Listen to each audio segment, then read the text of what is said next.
name is Jenelle Riley, and I'm your host for today's Half Hour with Fingernails. I'm so thrilled to be joined by the film's co-writer, producer, and director, Christos Nikou. Thank you so much for being here. Thank you so much for inviting me. Well, Fingernails is such an original and unique film. I know it doesn't lend itself to an easy summary, but can you kind of tell the audience in your own words what the story is about? The story is about we have created a world where there is a test that has been discovered that could give an answer to a couple if they are in love or not. And a lot of couples did that test and they failed. And that's how the story starts. Well, why don't we take a look at the trailer? All I needed was a love you gave. Have you guys taken the test? Yeah, 3 years ago, we were positive. Felt like a weight had been lifted. I founded this institute to take the risk out of love. No more uncertainty, no more wondering if you've chosen the right partner, no more divorce. We were the first to build the machines to conduct the test, to make the bond of love stronger. I really want to work here. A lot of famous people study there. Really? Like who? Ginger Spice. She's my favorite. I know. So you'll be shadowing Amir. He's already one of our most successful instructors. What's the one thing you love most about Maria? Take your time. I love her hair. It's soft. It's nice answer. It's nice. The truth is, we're all achingly lonely, and we're endlessly searching for ways to fill that void. Can I ask you something? Why do you work at the Institute? Maybe understand love a little better. I really want to learn how the exercises help you connect. Why are we doing this? I thought it'd be fun. It's just messy, that's all. I think it's normal to get into a bit of a routine. I think relationships should be worked on every day. Oh, sorry. I was wondering if it was possible that one person could be in love with two people at the same time. It's a biological impossibility. Yeah, that's what I thought too.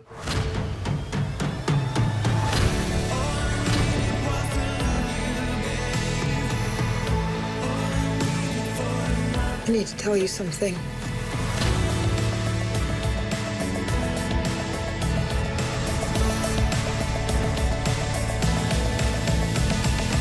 All I ever knew, only you. So I know it's always hard to explain where ideas come from, but what was sort of the initial spark or the inspiration for the story behind Fingernails, and when did you start developing it as a film? It was a few years ago when I had the idea, and then I pitched the idea to the two co-writers and we started writing it. I was trying to understand what is love, and I'm still trying to understand what is love. I don't think that I know. I don't think that anybody knows, actually. It's something so elusive. We cannot analyze it. We don't know what it is, but we all need it in our life. And I was seeing so many couples around me that they were using, and I mean, in general, people around me, that they were using all these dating apps, and they were swapping right or left with their finger and their nail in order to find the perfect match. And in general, how they were, I was so surprised about how people, they were using, they were letting actually an AI and an algorithm decide about them and suggest them also people. And in general, it's yes, we were trying to make a comment. I mean, we're trying to make a comment about the connection between technology and love. That's so fascinating. I didn't put together that the swiping and the fingernail, that like, it makes so much sense when I think about it. Yeah, it's like that how love goes right now through screens and not through eyes. Mm-hmm. And it's exactly what we're showing in the film, even with this test machine, that it's only one click and a screen gives you the result. And like how love goes right now, it's only one click almost. Like everything, I mean, we're living in the time that I feel that we're living in the time of fast food emotions, mm-hmm. and everything is one click. I mean, everything is so easy, but I don't know if we appreciate it so much. So you made your feature directorial debut with Apples, which is another wonderful, unique film. But Fingernails marks your English language feature debut. Had you been wanting to do a film in English for some time, or what made this the right project? I mean, to be honest, if I could also have made Apples in English, I would have made it. And it's not because I don't like to shoot in Greek, or I don't. It's just that I feel that the stories that I am trying to make and I'm trying to create are not exactly Greek stories, are universal stories. And I think that English is the language that is more appropriate for that, and more also it's more accessible for more audience and for more people all over the world. So yeah, I just wanted to make it in English when I had the chance, of course, I took it. Is this the kind of movie that doesn't really lend itself to a 20-second elevator pitch when you went around trying to describe it to people? Did they get it right away? Were they kind of confused? I mean, were actors just drawn to the script? To be honest, it was the easiest thing I have ever lived in my life to sell this film. I mean, it happened in, I met the actors directly, they said yes. The next day we sent it to the sales agent with Film Nation. Immediately they said yes. And then we went to Cannes and we sent it to many companies, and Apple made the offer. So I think that we financed the movie in total in less than 2 days. I mean, so it was very, very fast, everything. I don't know why, but it was very, very fast. And you have an amazing cast. Riz Ahmed and Jessie Buckley are two of my favorite actors working today. Can you talk about casting them as Amir and Anna? I always love the performances of Jessie, and I think that Jessie always surprises me in what she's doing. And then Riz, I feel that he's a chameleon, and he adapts very easily from comedy to drama, from Four Lions, for example, to Sound of Metal. But we have never seen him in something romantic. And I was always hoping that we will have this great chemistry together, because also Jessie hasn't been in something very romantic. And yes, that's what we try to. We try to create this great chemistry together with them. And I mean, they're amazing actors, both of them. We were very lucky. I wanted to ask about the chemistry because obviously the movie hinges so much on it. Were you able to do any kind of a chemistry test or get them together, or do you just cast two good actors and know it'll work? I mean, I don't know if there is a recipe for that. I don't know if there is a recipe about how you can create a chemistry, but we tried a lot to connect them all the time. I mean, we didn't try actually. We became friends all together. So this definitely helps, and especially when you are creating a very family environment for the actors, they feel more safe in this zone. And then on set every day, I was trying to play a song before shooting every scene, and actually in between the takes on repeat. So we had a song for every scene, a different one. And I think that this also helped them a lot by hearing the same song, being in the same mood. Not only them, but the whole crew, but also, I mean, the two of them. So I think that this was helping them a lot to get into the right mood for every scene. Can you tell us some of the songs that were on that playlist? Yes, for example, the kiss scene between them. We had the How Can I Tell You by Cat Stevens.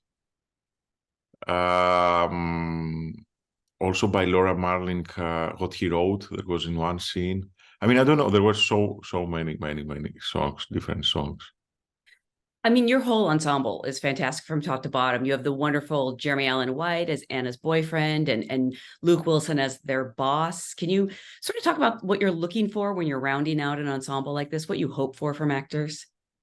I'm trying to create with them the world, and I'm trying to create with them something that feels very warm and very realistic at the same time when you are creating something conceptual. So, because we try to create this very conceptual story, but at the same time very grounded and with very warm, realistic performances, but also funny, but also, I mean, full of emotions. And I think that all of them, in what I have seen from them in the past, they are all really warm actors.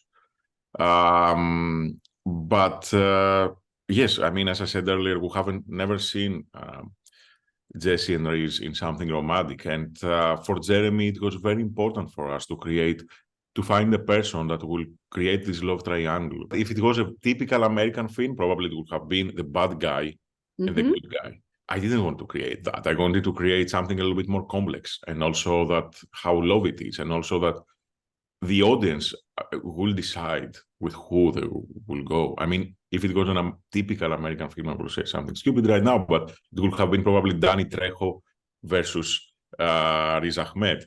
To be honest, for that role, we were trying to cast at the beginning Luke, and he knows that he wasn't the second option, because there is not second option for me, second choice. But we were trying to cast Hugh Grant, because we wanted to make the inside joke about how the owner of the Love Institute is the only guy who knows what is love, because he always gets the girl at the end of every movie. He's the most successful person I have ever seen in movies in terms of relationships. Yeah, but it didn't work, and then his name is on the marquee in the cinema. Yeah, that scene was written after he declined the role. I can see Luke Wilson as the American Hugh Grant. That makes total sense. Yes, exactly. And he's an amazing, amazing human. I mean, he's really, and I hope that he will make more interesting projects in the future, because we have lost him the last years. We haven't seen him in many things. And for me, it's a little bit a rediscovery, like his early work with Wes Anderson. Oh, absolutely. I want to talk a little bit about the look of the film, but why don't we take a look at another clip first?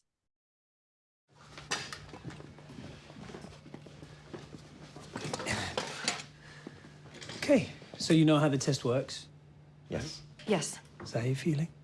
I think we're feeling pretty confident after all those exercises. Great. We have been having sex every night this week for at least an hour each time. Lucky you. Well, this will be quicker than that. Shall we? There you go. Oh, they usually don't screen if you want to. No. Okay. You ready? Write down. Great. Okay, just write down on that. Have you chosen which nail? It's a good nail.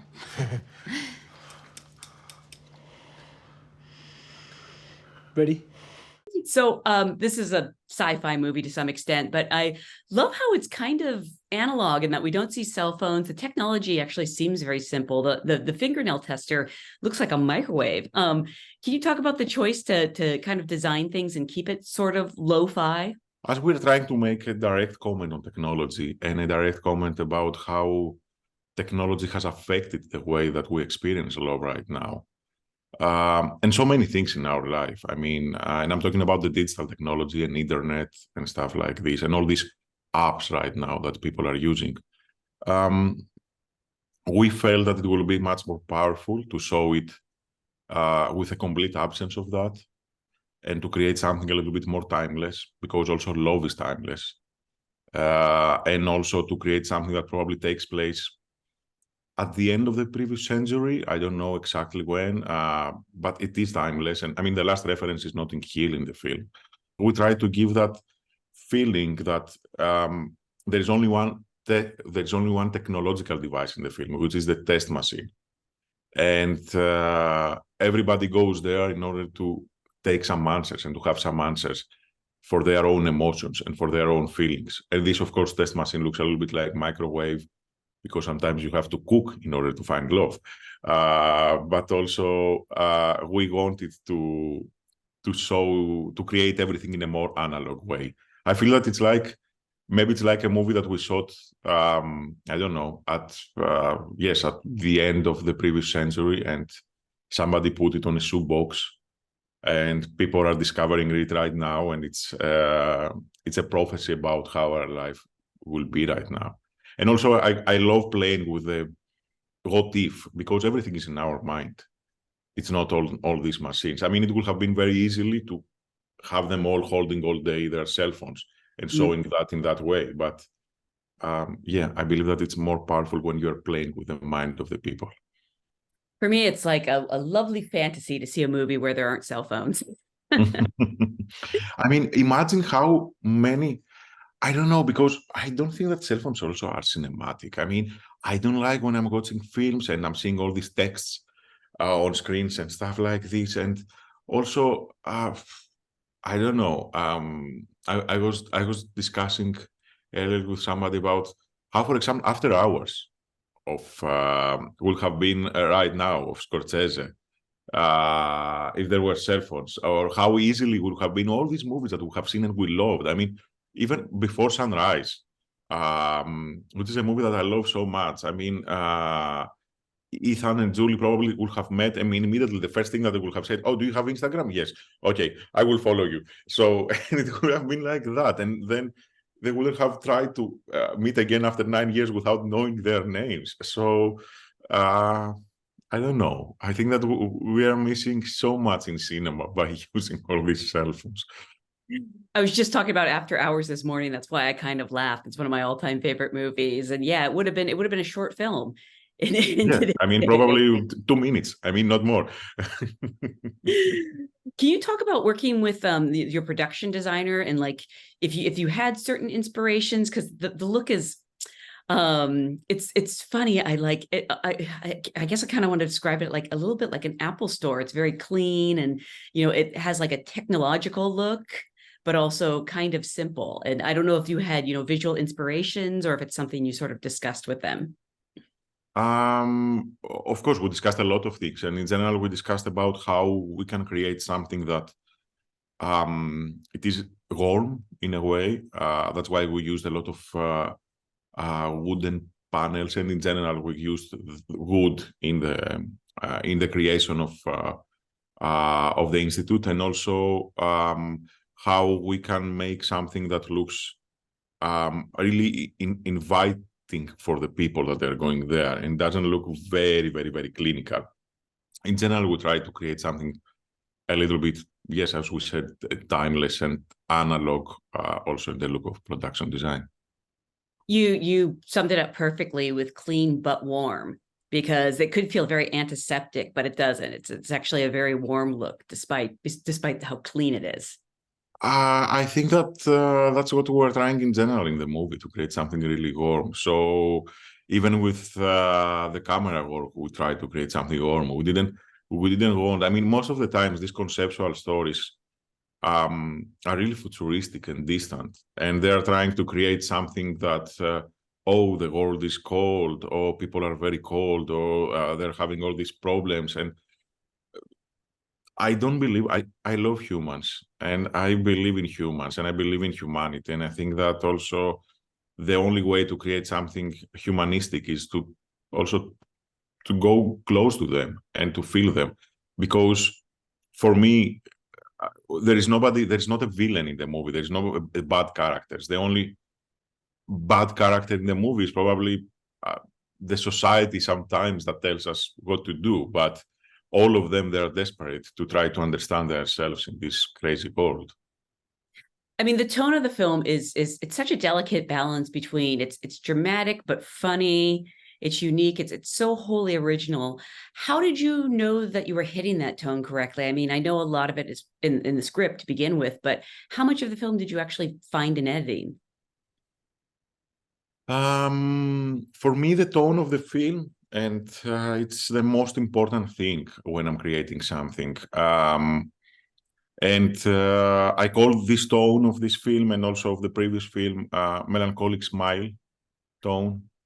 And I want to continue making melancholic smile tone films, because actually I think that's me. I mean, it's I think that and I think that also that's life sometimes. I mean, I am not a big fan of movies that they're taking themselves a little bit more serious than they are. To be honest, when we are creating something, we are responsible for what we're creating, and also we're educating the audience in a way. And there are all these movies from the past that, I mean, even if you will go in the ancient Greece, when they were creating all these ancient dramas and comedies, they were either making drama or a comedy. They were never making something that has both. And for me, that's so strange that we need either to make the audience tell to the audience, okay, you will go and you will cry, or you will go and you will laugh the whole time. When life is not like that. Life is everything. And I think movies should also be everything. And that's why I'm trying to create movies that have all the different feelings and also a great balance between these feelings. I mean, the movie that made me to want to be a filmmaker was The Truman Show. And it's an amazing prophecy about our life. And what I loved so much in this movie is the amazing balance between how conceptual it is and how grounded it is, how also dystopian maybe it looks, but at the same time, very humanistic. And also it has an amazing balance between comedy and drama. So that's what I'm trying to make. I mean, well, that's life. Life isn't just one thing, you know, it can be like it can be funny and tragic at the same time. Of course. And it's always the best when you're going to watch a movie and you can smile and cry at the same time. I mean, for me, that's the most beautiful that I can take from a film. I'm always trying to look for films that they can create that. I mean, even as a viewer, as I said, I'm not a big fan of genre films. Kind of a broad question, but in writing the film, producing it, directing it, what ended up being your biggest challenge overall? I always love writing because writing is something that you feel so free. When you're directing, you know that you have some limitations and you know that you cannot go as producing it. As I said, it was very fast. Everything happened. So it was very, very easy for all of us. But definitely when you're making a movie, you always need a little bit more money. And you always think that, oh, why didn't I have a little bit more or something more in order to make it? So that's the biggest challenge. I think that you always need something more in order to make exactly what you want. And you are always compromising a bit, but the thing is that how you can compromise in a way that you are not losing something from the creativity. I was going to say you created this whole world and you did it on a budget because I believe you had a pretty independent budget. Can you reveal how long your shooting schedule was? 28 days. No, we didn't have a lot of days. No, it was that was the most tricky thing, to be honest, the days. If I would have changed something, it could have been that. And not in order to make a different movie, but to feel more relaxed on set and to not run from one scene to the other without having the time to think everything in, and also to slow down some things. But yes, I mean, that's when we are making a movie. It's always like that. Were you able to find time to rehearse with your cast before shooting? Yes, we rehearsed a little bit. We had the time, and then, of course, I mean, we discussed a lot of things. We were discussing for almost 2-3 months with all of them about how the movie will be. They understood completely the tone. I mean that they understood completely what we're trying to create, so they made my life much easier. So we always like to close out by asking, in case someone hasn't had a chance to see Fingernails, is there one thing about this film that stands out for you that you could say that would make someone want to check it out or even watch it a second time? I think that in a second time, definitely you can discover more things in the film. You can, because there are so many details, and I feel that there are so many layers in the film that somebody can understand and feel. And I don't know if it's something that, I mean, of course, when you're creating something, you want the audience to feel all the emotions of the film. And I really hope that they will get that emotions. I also hope that they will question a lot of things about themselves and their own relationships, their own, I don't know, connection with love. And if they feel that they're living something real, I hope that not a lot of them will break up. I'm having I'm hearing so many reactions from people, from the audience, that they were coming after the screening and they're telling me how the movie made them think a lot about themselves. They're telling me, for example, that, oh, we didn't regret right now. We felt that we are not regretting that we break up with that person. I'm like, okay, that's good. Or they are asking me questions. I mean, there was a girl in London that she asked me, can you give me any advice on love? And I said, no, I'm not that person that can give advices on love. So it's very funny how you see how the movie affects all these people. Oh, you might inadvertently be responsible for a lot of, well, you could say breakups, but actually a lot of happy relationships being found, because people are probably having discussions after this movie. Yes, I think that they're having also discussions about how, I mean, sometimes we're so afraid of being lonely. Sometimes we're so afraid of leaving a person. Sometimes we're so afraid of showing something and feeling something real. And in general, we feel that, I don't know, I think that our society is pushing us more and more to show that love is something that you just need to prove. Mm-hmm. When I think that love is something that you need to work on it, and you need to work on it every day. It's not one click and just you're proving it and just that's it. It's not a wedding ring that you're putting on your finger and like the in-love certificate that they're taking in the movie, and you are just showing to everybody that I am in love. But no, love is not that you have to say it. Love is something that you need to work on it. And that's what also Jessie is missing in her relationship. She missed that work, and she needs that work for her own saying and for her own also feelings.